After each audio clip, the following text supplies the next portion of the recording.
Hey guys, welcome back to my channel. Today I wanted to do something a little more personal, a little more cozy. My little baby is joining us today, but I wanted to do something a little different. I have no script, no outline, nothing for this video. I just want to sit down and talk about my experience learning languages. Now, I'm a native English speaker, but I have learned 3 foreign languages. So I speak 4 languages, and I just want to talk about the journey, the bumps along the way, some things I learned. So I have a latte, very cozy latte here, and yeah, we'll do a little coffee chat. Go grab your favorite drink, your preferred drink, coffee, tea, whatever you want, and let's just get started. So to start this story, the first language that I started to learn was German, and I started that at the age of 16.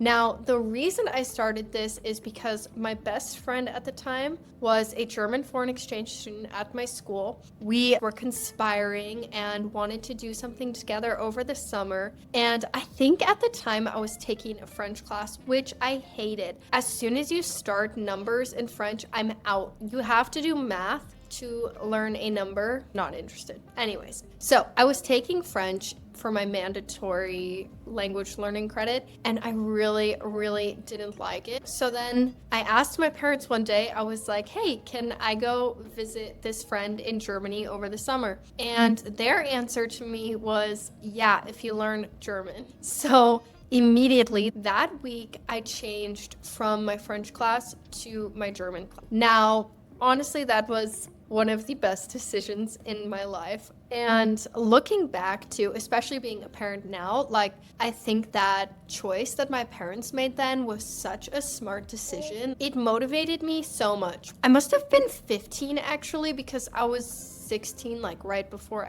so it was my sophomore year of high school, to put that into perspective. So I switched into that German class, and as I was learning German, I just really loved the language. The language is so methodical and organized, and it all makes sense. And I just fell in love with the language itself. So then that summer, I actually did go to Germany, and I was there for almost the whole summer. I think it was 6 weeks that I was there. I thought I knew some things. I knew nothing. Like, it was so hard for me ordering at restaurants and trying to talk to friends. Like, I thought I was learning, and I thought that I arrived with a really good base, but I honestly did not know anything. Part of that was I don't think I was studying the right things that semester or that year. I guess I'd had 1 year of a class.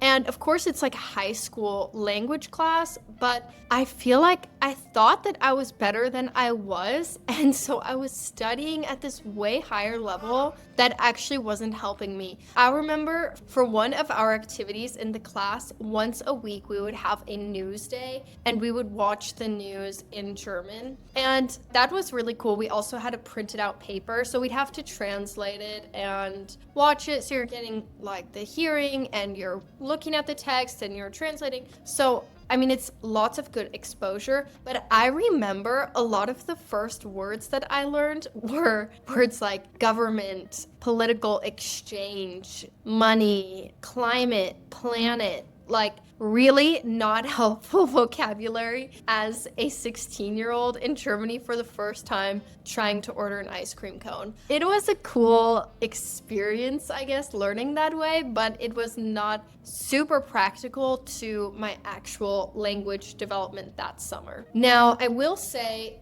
over that time, I definitely learned a lot, but now that I've learned other languages, it could have been more effective. But obviously, it was my first time, and so that's such a different experience. You don't even know what you're doing. You're just trying to learn some words and trying to say something, but you really don't know what you're doing. I remember when I got home, I felt like my German was so good. I was using these slang words all the time that I learned at parties, and I felt like my German was so impressive, and I thought it was so cool. But in reality, it really was not there. It was still very, very beginner. But I was so committed to learning the language. I remember I would be driving to school and I would be listening to podcasts or books on tape in German. Like, I just had this constant exposure. I would be watching all my favorite TV shows at the time. I would put them in German. I would watch YouTube in German. I mean, everything. So yeah, that first year I didn't know anything. I thought I knew a lot, but I didn't. I knew German from the news, and that's about it. And then I knew slang words, so it was not that beneficial. So I was not as advanced as I thought I was. But moving forward, I had a really strong base, and most of all, I was just so motivated to learn the language. And really, in the end, that's the most important thing. For German, I had so many friends and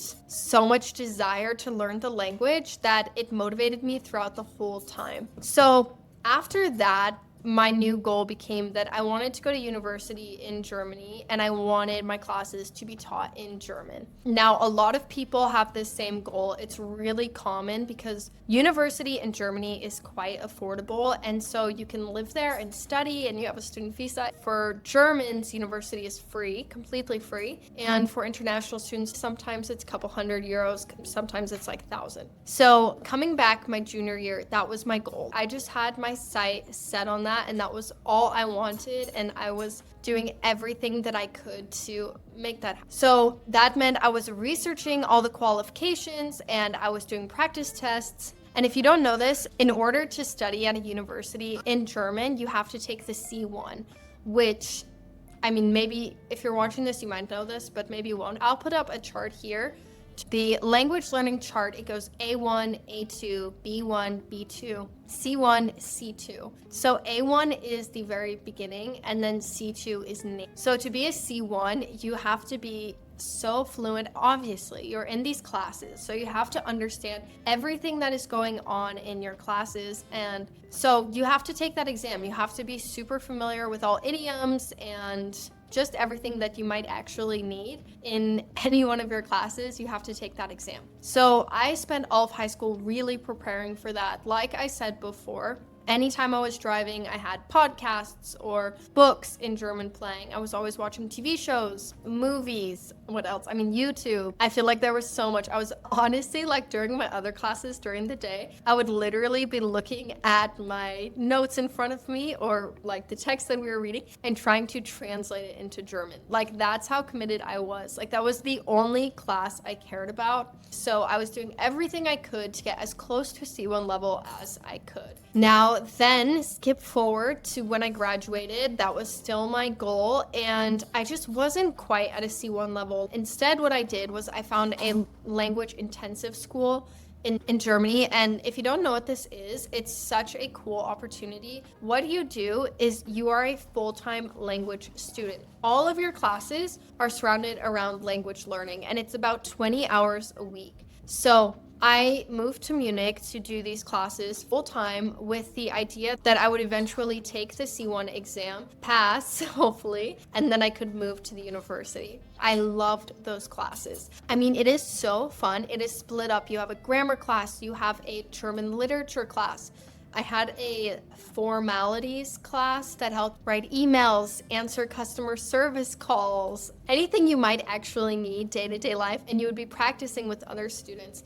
There is nothing better than language intensive courses. You make friends with so many different people learning the same language as you, and it's so fun. You're coming from all these different places and you're all trying so hard to learn this language, and oftentimes it's the only language that you share with that person. So many of the people in my program were Chinese, and so obviously I don't speak that and they didn't speak any English, and so we would have to communicate in German. But if you're speaking with another language learner, you're kind of on the same level. So, I mean, in that way, those classes were and I started in the B1, so I was taking B1 classes for a few months, and then I switched to B2, and then I took that exam. That was the best experience to finally do that, and I took the exam and I passed. So then I had the C1 and I was ready to go to university. Now, from all my research, there were some things I did not realize. And that is, in Germany, they have very specific requirements of the type of high school that you go to. So they really require that you went to an IB program school. That's what it would be in the US. And that high school diploma would equal their German Abi. Now, I did not go to an IB school. I went to a charter school that was very focused on the classics, so it's super neat. And for your credits, it doesn't show that you have all these special credits, and that's what they are looking for at universities in Germany. And I was so disappointed because I was ready. I was like, I've been working on German for so many years for this one goal, and now you're telling me my high school diploma is not enough?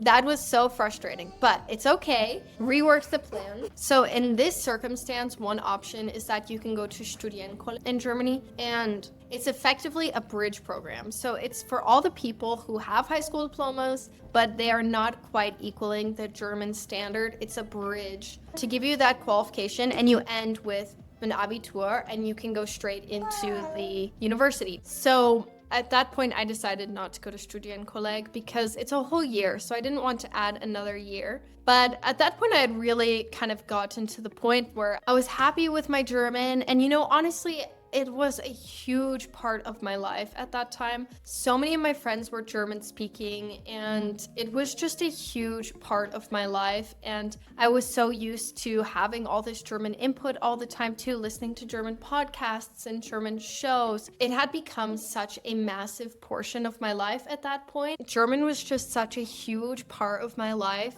And I'm honestly just so grateful that I really lived that out because it's such a massive part of me now, and I just cannot imagine who I would be without it. So then, from that point on, my approach to the language really shifted because I went on a different path academically. So I did not stay in Germany, and so my mindset changed so much. It just became a part of me and a part of things that I experience every day, and not so much this goal of passing the exam. And it wasn't so academically focused. It was just like part of the life I live, just all the time listening to things and talking to people, answering voice messages and going on the phone. Like, those were the things I was doing. I was not just sitting down reading a textbook every day. Once again, I'd done that for so many years that it had just changed, where it became more of a lifestyle thing than a academic thing.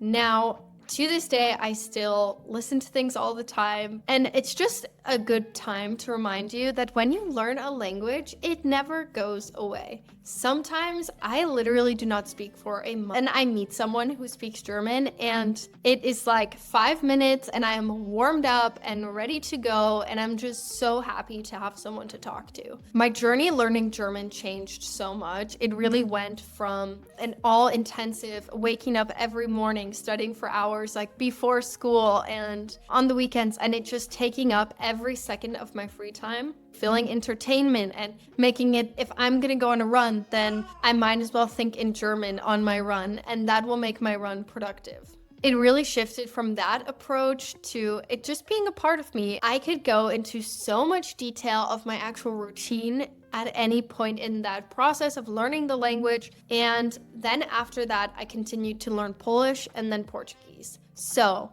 part 2 and part 3 will be my journey learning Polish and my journey learning Portuguese. And tell me in those videos what you want to hear, because there is so much I could cover. That was my journey learning German and why I would never not do it. Leave in the comments below what you want to hear about, because for me, this is such a vast experience. I don't even know what part to share. So leave that in the comments, please, so I know what to post. And if you like this, please subscribe. It really helps the channel. And if you hear my baby in the background, he says bye as well. Thanks for watching. Bye.